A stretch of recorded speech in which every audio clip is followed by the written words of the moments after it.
suis tombée sur un livre, ou plutôt non, c'est un livre qui m'est tombé dessus. Un roman initiatique où l'héroïne accède au divin par son corps. J'ai rencontré l'auteure, Caroline Gauthier, lors d'un stage qu'elle animait en pleine nature. Aujourd'hui, je la retrouve sur Marseille pour vous présenter cette femme de cœur qui a su toucher et réveiller celui de ses lecteurs, dont le mien.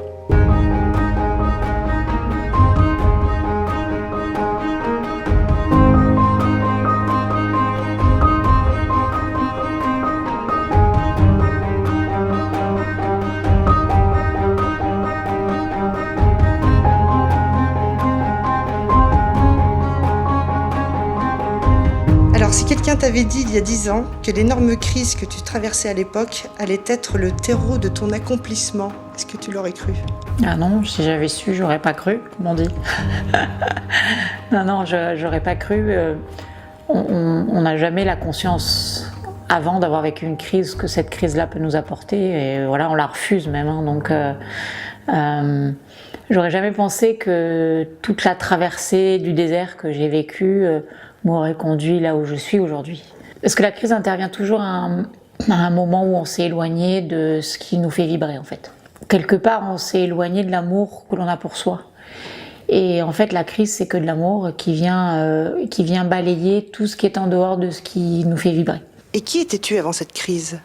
Ah, qui j'étais ? Sacrée question. J'étais tout ce que la société peut demander dans l'idée de la réussite. J'avais un doctorat d'économie, j'étais enseignante à la faculté, j'avais un poste de chargée de recherche et d'enseignement. Et ensuite, j'ai eu un poste de manager de projet où j'allais chercher des entreprises à l'étranger pour les installer dans le département des Bouches-du-Rhône en fait. Donc j'attirais des gros groupes à coup de subvention, enfin bref, un poste qu'on pourrait qualifier de haut poste. Donc j'avais tout ce qu'il fallait, un poste, un mari avec 4x4, maison, piscine. et ça c'est ce que j'étais, mais c'était pas moi. La crise est venue me chercher pour casser tout ça et pour me mettre en lien avec ce qui me faisait vibrer dedans, parce qu'en fait tout ça répondait à des injonctions de réussite sociale, mais absolument pas de désir. J'étais comme un robot qui accomplissait des choses parce qu'il fallait les faire ou parce que je devais les faire, mais qui n'était pas du tout en lien avec ce qui me faisait vibrer dedans. Et puis un jour, tout s'est écroulé ? C'est venu d'un événement, un événement qui a été comme la goutte d'eau qui a déclenché un tsunami. J'ai donc vécu une séparation, une trahison, un divorce, une faillite financière, une crise corporelle hallucinante, et tout ça en même temps. Et voilà, c'est en ce sens qu'on peut parler d'une crise violente quelque part.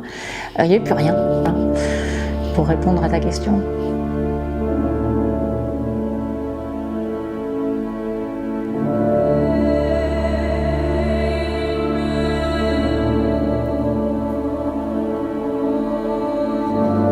Et du coup, en pleine crise, tu pars à l'aventure sur des terres en pays cathare. Qu'est-ce que tu y as trouvé ? C'est à travers la lecture d'un roman notamment que j'ai dit il faut absolument que j'aille là-bas. Et je suis arrivée là-bas et ces terres étaient d'une bizarrerie extrême parce que c'était un lieu qui était considéré comme étant ésotérique. Et on ne pouvait pas faire 3 mètres sans qu'il y ait une boutique ésotérique alors que j'en avais jamais vu de ma vie. Je suis allée dans une maison d'hôtes où le matin on me faisait tirer des cartes. Enfin voilà, c'était quand même assez hallucinant. Et elles sont donc des terres qui sont réputées comme étant des hauts lieux énergétiques. Alors je ne savais pas ce que ça voulait dire énergétique à l'époque, mais j'ai fait tout un chemin depuis. Et qui ont réactivé des dimensions de moi. Donc c'est ce côté aventure, parce que j'ai découvert... il y a mon chat qui est d'accord avec moi. Et je ne sais plus ce que je disais du coup, parce qu'elle m'a coupé la parole. Oui, donc je suis partie à la découverte de grottes, de lieux chargés, d'églises, et surtout d'un personnage qui est le personnage de Marie-Madeleine, et qui représente en fait une dimension un petit peu oubliée de la Bible et que j'avais besoin de réintroduire quelque part par rapport à mon histoire et aussi dans ma vie, qui représente l'énergie féminine, mais pas l'énergie de Marie, l'énergie de la femme en fait.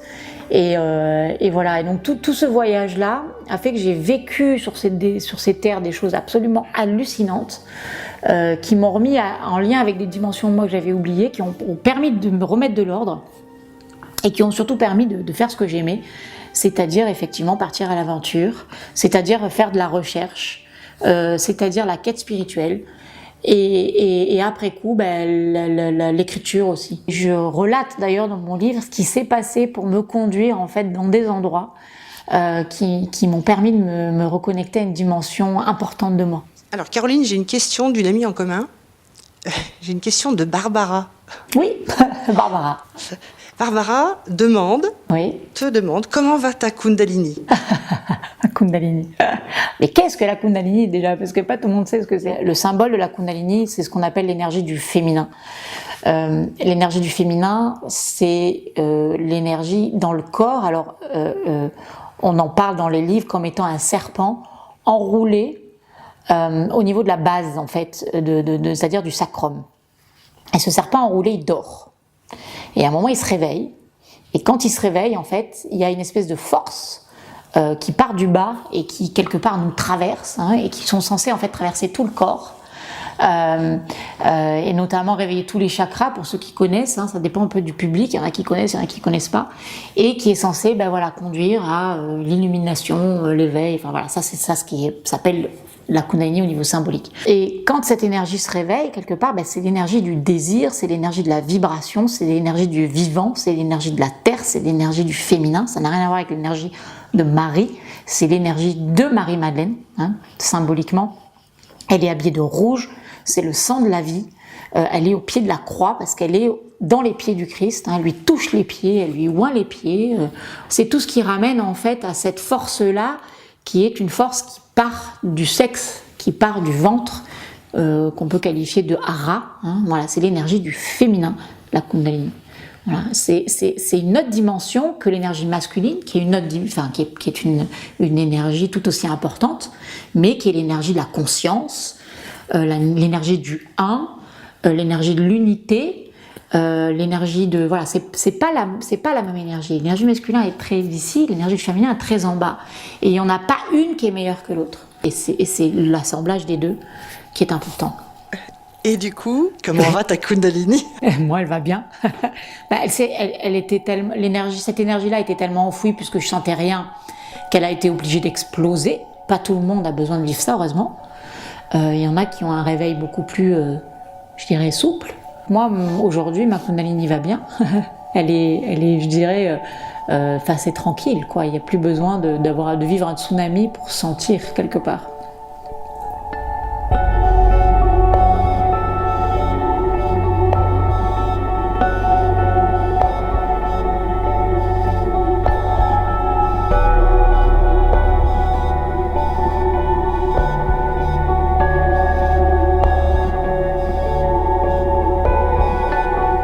Devant toi, tu as des sphères dans lesquelles tu trouveras soit une citation, soit quelque chose. Je vais te demander de te laisser inspirer par ce que tu vas tirer. D'accord. Je vais prendre la boule rouge. T'as citation, non?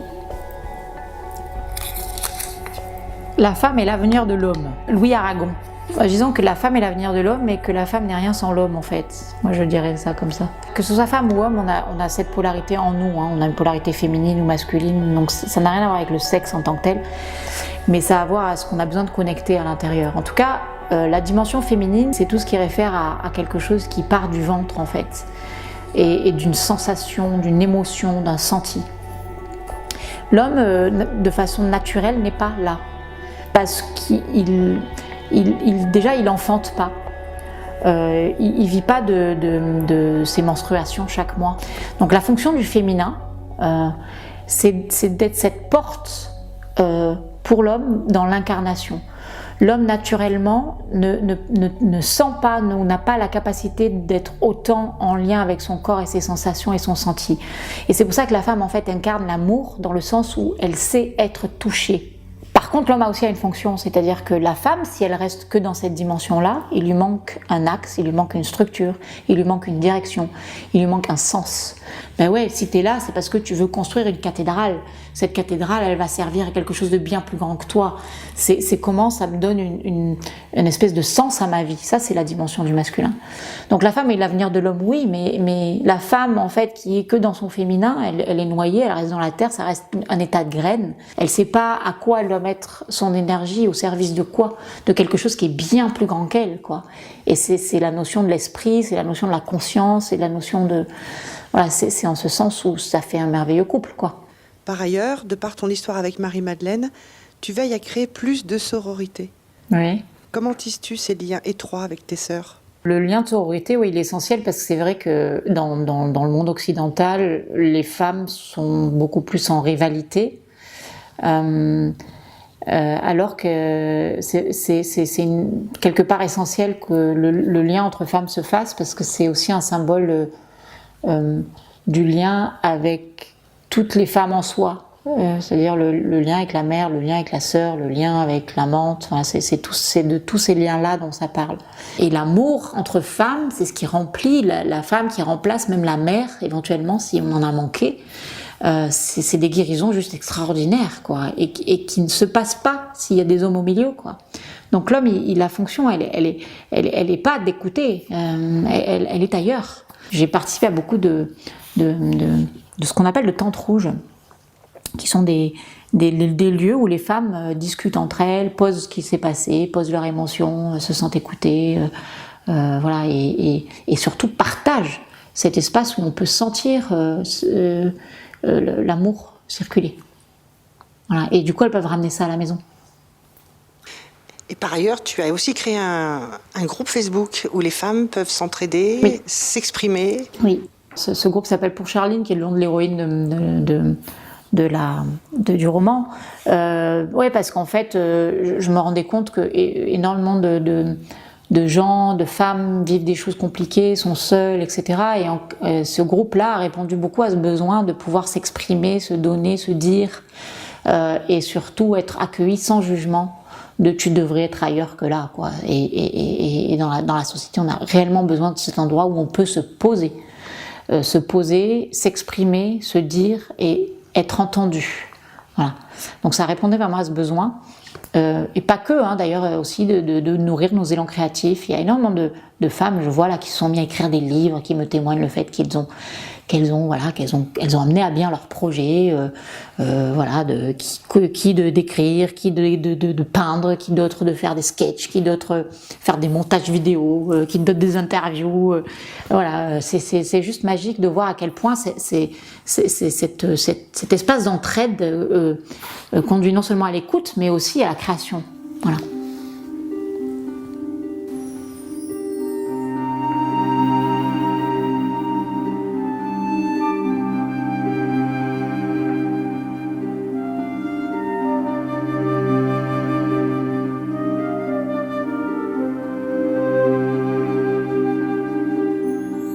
Je vais t'inviter, Caroline, à prendre une deuxième sphère maintenant. Alors, je ouvre encore une citation qui dit « Estimer correctement son degré d'ignorance est une étape saine et nécessaire. » Hubert Reeves. Alors moi, ce que ça m'inspire, c'est que on obtient toujours une nuance dans l'expérience de son contraire. On sait toucher la plénitude de son être que parce qu'on est capable de toucher quelque chose dans son vide. On entend le son de Dieu dans le silence. On découvre sa propre lumière dans l'ombre qu'on traverse. Et par rapport à cette citation, c'est que parce que je suis capable de faire le vide à l'intérieur de moi au niveau de la connaissance et que j'ai plus de notion mentale, de concept, que quelque part je vais du coup offrir le fait que je serai suffisamment vide dedans pour être le réceptacle à quelque chose de bien plus grand que moi qui puisse quelque part m'inspirer, me pénétrer. La vraie connaissance, c'est pas quelque chose que je vais apprendre, avec lequel je vais me bourrer. C'est quelque chose qui me traverse. Je vais être comme un récepteur de quelque chose qui est déjà là. Et plus je vais être vide, quelque part, plus je vais être en connexion avec mon senti, plus je vais me laisser inspirer par des idées, des concepts ou des savoirs qui sont peut-être ancestraux même. Donc c'est ça en fait, je ne peux accéder à la vraie connaissance que parce que je suis vierge de tout concept moral, de tout concept mental et que je vais me laisser traverser par quelque chose. Moi c'est comme ça que je vois le savoir en fait. Parlons maintenant graines symboliques que tu emploies fréquemment. Pas facile d'oser être qui on est vraiment, non ? Alors j'utilise toujours ce symbole-là parce que par rapport à mon histoire, je trouve que les symboles les plus simples sont ceux qui parlent le mieux. Et moi, en gros, j'avais construit un arbre qui n'était pas le mien. J'avais construit, par exemple, un figuier alors que j'étais une graine de pomme. Donc forcément, la crise est venue déconstruire l'arbre qui n'était pas le mien, parce que quand on construit quelque chose qui n'est pas en lien avec sa nature, forcément on s'épuise. Les graines, vous les voyez rarement en haut d'une montagne, dans un soleil illuminé.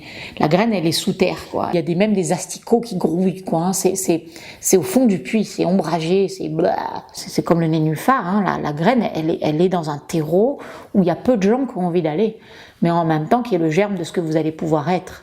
Et ça se trouve pas en une montagne, c'est jamais lumineux. Cette graine-là, si vous ne l'avez pas fait sortir, c'est qu'elle était sûrement différente dans l'environnement dans lequel vous êtes né ou dans l'environnement dans lequel vous avez grandi. Et si vous faites sortir un petit schmurtz de pommier autour de plein de figuiers, on va rarement vous dire « Waouh, elle est belle ta pousse !» Parce qu'on vous l'aurait déjà enfant. Et sachant qu'en plus, quand vous faites émerger ça, c'est toujours une création. Et par définition, une création, c'est quelque chose de nouveau qui n'existe pas. Et ce qui n'existe pas, c'est compliqué à faire sortir parce qu'il y a toujours quelqu'un qui sera là pour vous dire ça se fait pas, mais non, on l'a jamais vu, mais non, voilà. Et donc il y a toutes ces peurs du jugement, toutes les peurs d'être rejeté, toutes les peurs de ne pas être accepté par son environnement familial. Donc ça demande cette prise de risque-là. Et là, moi, ce que j'ai fait, c'est que j'ai planté un petit peu ma pomme en dehors du champ de figuier, quoi. Parce que j'avais besoin d'abord de me sécuriser dans ce que j'étais. Et je me suis plantée autour de gens qui me ressemblaient un peu plus et qui ont pu me dire « Ah bah ouais, c'est bien ». Puis je me suis même rendu compte que les gens faisaient « Waouh !» Là où on me traitait de folle, entre guillemets, dans un autre environnement, quoi. Et là, on reprend confiance.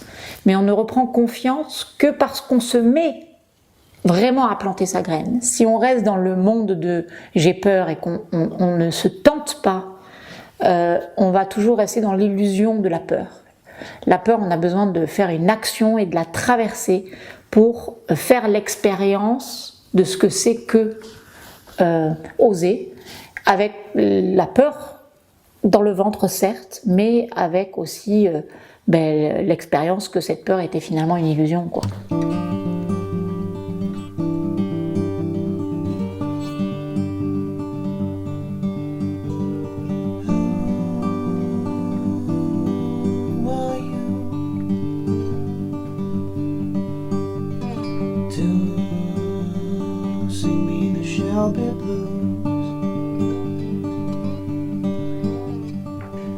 Donc j'ai relu récemment ton roman et j'ai trouvé un passage très visionnaire.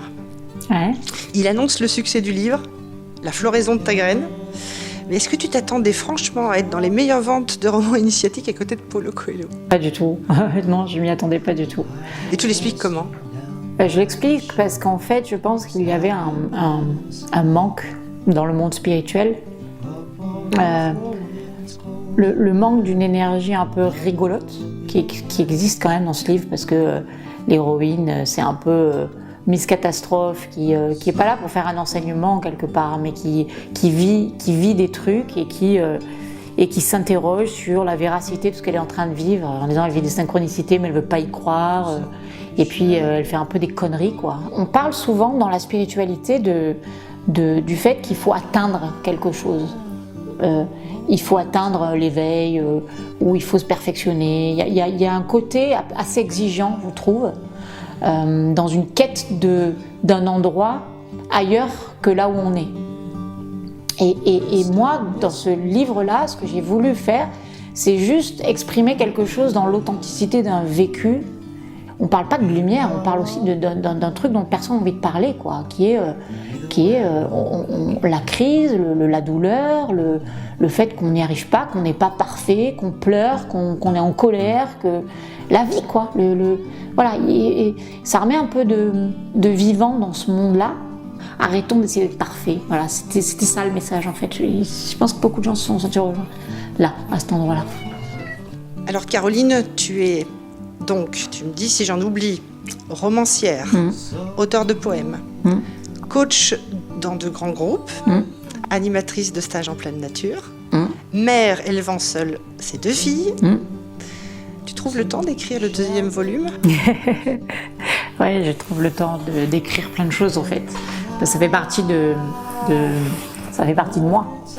Et toutes ces femmes font partie de moi. Je peux me permettre d'écrire un bouquin et de gagner ma vie avec. Je peux être économiste, faire des modélisations de schémas psychologiques alors qu'avant je faisais des comportements d'achat. Je peux marier plein de dimensions. Je peux être mère et je peux être amante. Je peux être ombre et je peux être lumière. Je peux être tout ça en fait. Et c'est ça en fait, je crois, vivre pleinement qui on est. C'est quand on accepte toutes les dimensions et qu'elles se battent plus en duel. Qu'il n'y en a plus une qui domine l'autre. En fait, j'ai plein de choses, encore plein de projets. Je suis toujours bourrée de projets. Je fonctionne en mode projet. Je suis en train déjà de mettre en forme tous les poèmes que j'ai fait pour les sortir sous forme de recueil. Ça, c'est ce qui est le plus proche de sortir. Il y a le projet qui est déjà aussi pratiquement fini, mais qu'il faut que je mette en forme de sortir, entre guillemets, le guide pratique issu du roman. J'ai déjà le titre, je ne vais pas le donner, mais qui est en gros, il y a le roman, mais il y a aussi tout le process vécu dans le roman. Voilà, que tout le monde est plus ou moins amené à vivre, ce process de la graine dont je parle et comment ça se passe, et quand on s'éloigne, quel est le processus qui s'active pour se mettre en lien avec qui on est, et quels sont les écueils que vous allez pouvoir rencontrer à cet endroit, etc. Voilà, quelque chose qui donne quelque part des balises sur un chemin initiatique que de plus en plus de gens sont amenés à vivre compte tenu de la période dans laquelle on est. Donc ça, c'est prêt parce que comme j'ai une formation en ligne, dans la formation en ligne que je fais, il y a des vidéos qui expliquent ça, et puis il y a aussi des chapitres à télécharger sous forme de papier, donc c'est déjà pratiquement écrit, il n'y a plus qu'à le mettre en forme pour en faire quelque chose de plus digeste que ce qu'il y a dans la formation, puisque c'est expliqué, de beaucoup plus simple, qui sera un petit guide comme ça, qui va être bientôt prêt aussi. Et disons qu'il y a forcément une suite à ce roman. Il y a comme une structure quelque part que j'ai vécue et qui va conduire à ce que je puisse relater la suite de ça. En gros, mon premier roman parle d'une séparation. Dans cette séparation, il y a un chemin qui est un chemin que j'ai fait ensuite seule pour me trouver. Donc il y a une espèce de chute dans lequel je touche le fond. Dans ce fond-là, je me trouve et poum, j'émerge à ma nature et je finis par, pour ceux qui ont lu le livre, je ne voudrais pas quand même, mais une rencontre. Et tout le monde est là à la fin en disant « Putain, qu'est-ce qui se passe après quoi ?» Voilà. Et bien la suite, ce sera de cette rencontre, il y a une autre initiation. Je crois qu'il y a encore bien plus douloureuse que la première et qui connecte aussi à des choses essentielles. Et il y a une initiation là dans le couple. Donc la suite, c'est ça. Il faut que je trouve maintenant le temps de le faire. Il y a des pages qui ont été écrites, j'en suis, je sais pas, 25 pages là, à cet endroit-là. Mais j'ai expérimenté que ça se fait quand c'est le moment. Voilà, mais c'est en gestation. Pour terminer cette interview, j'aimerais revenir à une citation dans ton livre qui dit « Je rêve de femmes qui, à elles seules, par leur présence, sembleraient pouvoir guérir le monde. » Alors c'est un peu un Graal, hein, parce que bon, c'est quand même pas évident de toucher ça, mais je rêve d'un monde où oui, toutes les femmes puissent toucher cette vibration amour, parce que c'est vraiment la fonction du féminin, quoi, d'aimer. Voilà, la fonction du masculin, elle est dans la conscience, dans l'esprit, dans ce dont je parlais pendant l'interview. Mais le féminin, c'est ça, c'est savoir être touché. Quand on est touché, on ne peut pas produire de la merde. Quand on est touché, on ne peut pas tuer. Quand on est en lien avec ses sensations, on ne peut pas faire du mal à quelqu'un parce qu'on sent dans ses tripes. Même si on pleure, même si on est en colère, même si on vit des émotions, l'amour, c'est pas que un champ de pâquerettes bucolique, c'est juste je suis en lien avec ce qui est vivant à l'intérieur de moi Et donc je suis en faveur de la vie et j'aurais beaucoup de mal à faire du mal.